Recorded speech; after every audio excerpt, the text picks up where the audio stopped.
जाजपुर ग्राम रे घंटाए वर्षा जोगु आंठुए पानी साही और घरे घरे पशिला वर्षा पानी।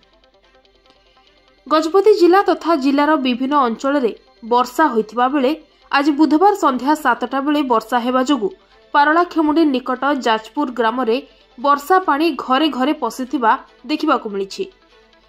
आज संध्या बेले हठात लगातार 1 घंटा वर्षा होई घरे घरे पानी पशिबा दृश्य नजर आसिछि। एही दृश्य 24 वर्षर स्थायी सरकार मिछ उन्नतीकरण को सफा सफा दर्शाउछि। पारलाखेमुंडी उपकंठरे जदि एपरि अवस्था तेबे आदिवासी पहाड़ अंचल रे किभଳି होइतिबो एथिरे सब बुझा पड़ुछि। को सही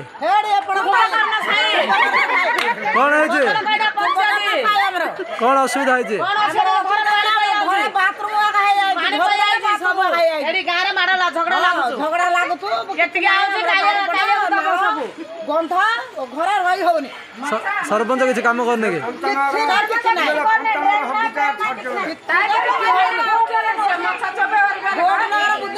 भोट ना